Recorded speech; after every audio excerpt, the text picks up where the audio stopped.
Hello everyone, जय हिंद। आज के इस वीडियो में हम लोग बात करेंगे भारत के राष्ट्रपति जो कि 1950 से लेकर अब तक भारत के राष्ट्रपति से जितने सारे प्रश्न बने हैं एग्जाम में, वे सारे प्रश्न हम इसमें डिस्कस करेंगे। तो वीडियो के आखिरी तक देखिएगा। अब किसी भी एग्जाम की प्रिपरेशन करते हैं, एक या दो प्रश्न देखने को जरूर मिलता है।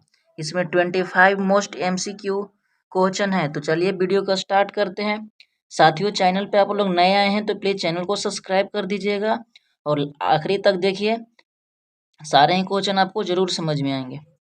आज का हमारा फर्स्ट प्रश्न है कि भारत के प्रथम राष्ट्रपति कौन थे। तो ऑप्शन ए हो जाएंगे राजेंद्र प्रसाद, ऑप्शन बी महात्मा गांधी, सी भीमराव अंबेडकर और डी पंडित जवाहरलाल नेहरू। तो बिल्कुल सही जवाब हो जाएंगे option number 1 doctor Rajendra Prasad. Doctor Rajendra Prasad को बात किया जाए तो यह 2 बार लगातार राष्ट्रपति रहे थे, जो कि इनका कार्यकाल 12 वर्ष का था। यह बिहार राज्य से बिलोंग करते थे। नेक्स्ट प्रश्न हम लोग देखते हैं। नेक्स्ट प्रश्न है कि भारत के राष्ट्रपति का कार्यकाल कितना दिन का होता है। तो अभी वर्तमान समय यानी 2023 के अनुसार अभी तो 5 वर्ष का होता है, लेकिन जब स्टार्टिंग के समय यह 6 वर्ष का होता था। तो बिल्कुल सही जवाब हो जाएगा ऑप्शन नंबर सी 5 वर्ष। नेक्स्ट प्रश्न दिया हुआ है कि भारत का प्रथम मुस्लिम राष्ट्रपति कौन थे। तो ऑप्शन ए है बदरुद्दीन तैयब जी, ऑप्शन बी है मौलाना अबुल कलाम। नेक्स्ट प्रश्न है डॉक्टर जाकिर हुसैन और ऑप्शन डी है हुसैन अब्दुल कलाम। तो नेक्स्ट इसका बिल्कुल सही जवाब हो जाएगा option number C doctor Zakir Hussain हो जाएंगे भारत के। यह तीसरे राष्ट्रपति थे। अगर ओवरऑल पूछा जाए तो वह तीसरे थे यानी थर्ड, और मुस्लिम राष्ट्रपति क्या हो जाएंगे, प्रथम हो जाएंगे, डॉक्टर जाकिर हुसैन। नेक्स्ट प्रश्न है, नेक्स्ट प्रश्न क्या दिया हुआ है कि भारत में कार्यपालिका का अध्यक्ष कौन होता है। तो ऑप्शन ए हो जाएंगे राष्ट्रपति, बी हो जाएंगे प्रधानमंत्री, सी हो जाएंगे विरोधी दल का नेता और डी हो जाएगा भारत सरकार का मुख्य सचिव। तो बिल्कुल सही जवाब हो जाएगा ऑप्शन नंबर ए भारत के राष्ट्रपति। नेक्स्ट प्रश्न क्या है कि भारतीय संविधान के अनुसार देश का प्रथम नागरिक कौन होता है। तो भारतीय संविधान के अनुसार कौन होते हैं, ऑप्शन नंबर सी यानी भारत के राष्ट्रपति देश का प्रथम नागरिक होते हैं। राष्ट्रपति के यह भारत के प्रथम नागरिक होते हैं। और राष्ट्रपति पर महाभियोग किस आर्टिकल के तहत लगाया जाता है, हम लोग आगे प्रश्न में डिस्कस जरूर करेंगे। नेक्स्ट प्रश्न है, नेक्स्ट प्रश्न क्या दिया हुआ है कि भारतीय सशस्त्र सेना का सर्वोच्च कमांडर कौन होता है। तो ऑप्शन ए है भारत के CDS, ऑप्शन बी है थल सेना अध्यक्ष, ऑप्शन सी है फील्ड मार्शल और ऑप्शन डी है राष्ट्रपति। तो ऑप्शन नंबर डी यानी बिल्कुल सही जवाब हो जाएंगे ऑप्शन डी भारत के राष्ट्रपति। बात किया जाए, अगर आपसे एक मैं एक्स्ट्रा फैक्ट पूछ रहा हूँ कि भारत के प्रथम महिला राष्ट्रपति कौन थे, आप लोग जरूर बताइएगा कमेंट में। नेक्स्ट प्रश्न क्या है,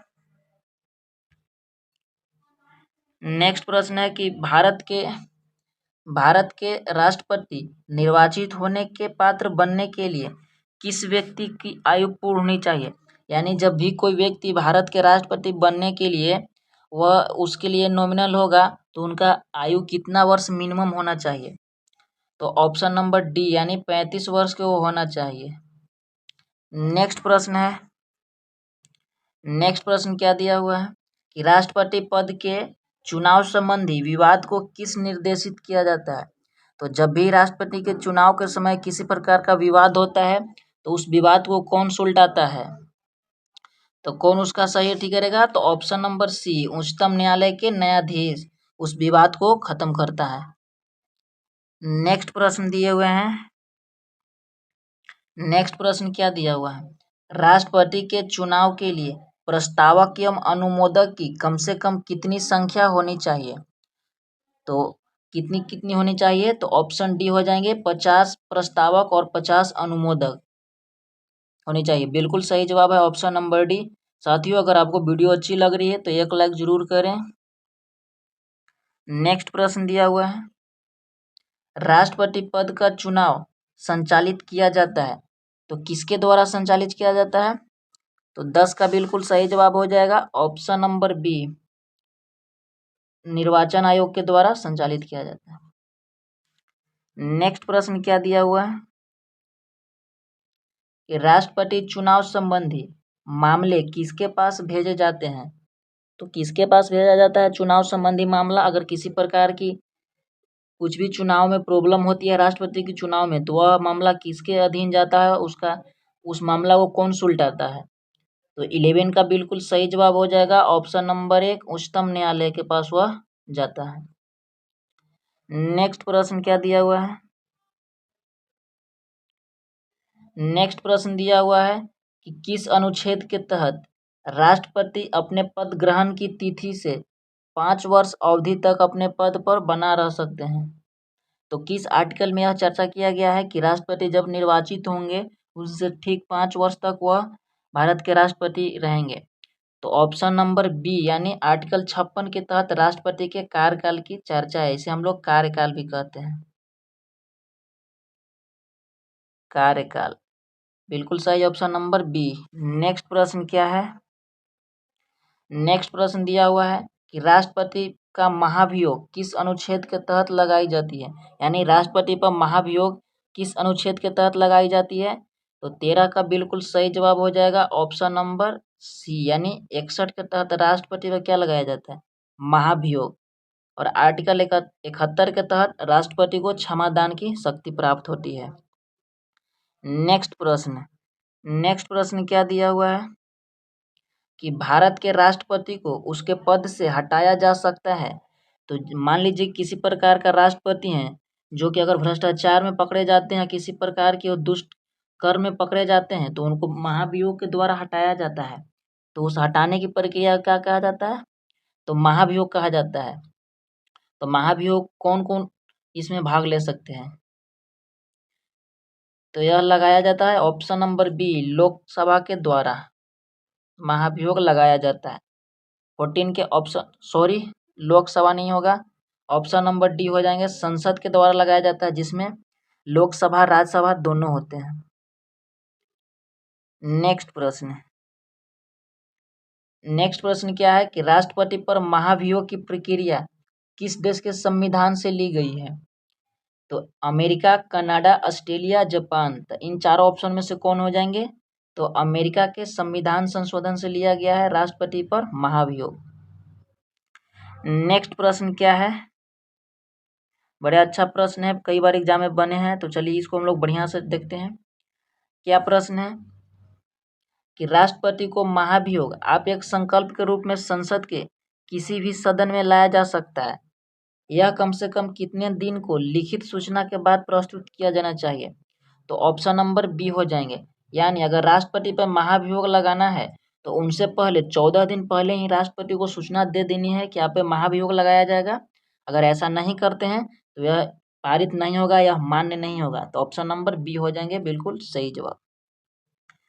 नेक्स्ट प्रश्न दिया हुआ है कि राष्ट्रपति को निम्नलिखित में से कौन सा पद और गोपनीयता की शपथ दिलाता है? तो राष्ट्रपति को कौन दिलाता है गोपनीयता की शपथ? तो ऑप्शन नंबर 1 हो जाएंगे, भारत के मुख्य न्यायाधीश राष्ट्रपति को गोपनीयता की शपथ दिलाता है। नेक्स्ट प्रश्न क्या है? नेक्स्ट प्रश्न दिया हुआ है कि भारतीय संविधान का कौन सा अनुच्छेद भारतीय राष्ट्रपति के अवकाश के समय अध्यादेश लागू करने का अधिकार देता है? तो 18 का ऑप्शन नंबर ए हो जाएंगे, यानी अनुच्छेद 123। इसका मतलब होता है कि राष्ट्रपति अध्यादेश जारी करेंगे तो अनुच्छेद 123 के तहत। नेक्स्ट प्रश्न दिया हुआ है कि भारत के निम्नलिखित राष्ट्रपति में से कौन केंद्रीय श्रम मंत्री भी रहे हैं? तो वैसा व्यक्ति जो राष्ट्रपति के पद पर भी थे और श्रम मंत्री भी थे, तो कौन थे? तो 19 का बिल्कुल सही जवाब हो जाएगा ऑप्शन नंबर ए। तो बिल्कुल सही जवाब हो जाएंगे ऑप्शन नंबर ए यानी बीबी गिरी। यह भारत के चौथे राष्ट्रपति थे, बीबी गिरी। नेक्स्ट प्रश्न क्या है कि जब राजीव गांधी ने प्रधानमंत्री पद की शपथ ली थी तो उसे उस समय भारत के राष्ट्रपति कौन थे? जिस समय राजीव गांधी प्रधानमंत्री के लिए शपथ लिए थे, तो उसमें भारत के राष्ट्रपति कौन थे? तो 20 का बिल्कुल सही जवाब हो जाएंगे ऑप्शन नंबर सी, यानी ज्ञानी जैल सिंह थे जो भारत के राष्ट्रपति थे। नेक्स्ट प्रश्न है कि डॉक्टर राजेंद्र प्रसाद कितने वर्ष तक राष्ट्रपति रहे थे?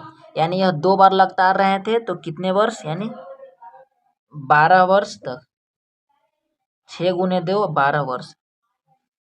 नेक्स्ट प्रश्न क्या दिया हुआ है कि भारत के राष्ट्रपति पर महाभियोग लगाने का अधिकार है। तो भारत के राष्ट्रपति पे महाभियोग कौन लगाता है? तो संसद के दोनों सदनों को द्वारा राष्ट्रपति पर महाभियोग लगाया जाता है। ऑप्शन नंबर बिल्कुल सही हो जाएंगे।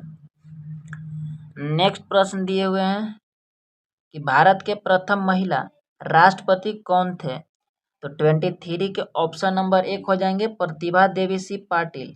ये क्वेश्चन ऐसे भी पूछता है कि भारत के प्रथम महिला राष्ट्रपति कौन हो जाएंगे? तो यही हो जाएंगे प्रतिभा देवी सिंह पाटिल।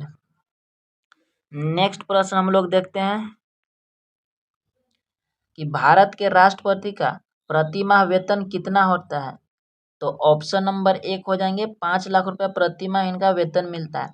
अगर कोई व्यक्ति भारत के राष्ट्रपति से वह रिटायर्ड हो जाएंगे तो उनको सालाना कितना मिलता है पेंशन के रूप में? तो आप लोग याद रखिएगा 30 लाख मिलता है। ये भी प्रश्न बनते हैं 1 साल, यानी लगभग 2.5 यानी 2.5 लाख रुपये उनको मिलता है पेंशन प्रत्येक मंथ में। नेक्स्ट प्रश्न क्या दिया हुआ है? नेक्स्ट प्रश्न है कि राष्ट्रपति को लोकसभा में किन 2 सदनों को मनोनीत करने का अधिकार है? क्या प्रश्न है कि राष्ट्रपति को लोकसभा में किन 2 सदस्यों को मनोनीत करने का अधिकार है? वैसे तो राष्ट्रपति कुल 14 लोगों को मनोनीत करते हैं, उसमें से 12 होता है लोकसभा से, यानी राज्यसभा और लोकसभा मिलाकर 12 सदस्य होते हैं। उसमें से 2 जो होते हैं जो एंग्लो इंडियन होते हैं। तो ऑप्शन नंबर बी हो जाएगा, option number B, Anglo Indian को मनोनीत कर सकते हैं। तो ये थे आज का 25 प्रश्न। कितने आपके सही हुए हैं, कैसा वीडियो लगा जरूर बताइएगा कमेंट कर। और आप चैनल पे फर्स्ट टाइम आए हैं तो प्लीज़ सब्सक्राइब कर दीजिएगा ऐसे ही जीके जीएस के वीडियो के लिए। मिलते हैं आपसे हम नेक्स्ट वीडियो में, तब तक के लिए बहुत बहुत धन्यवाद। Thank you so much. जय हिंद।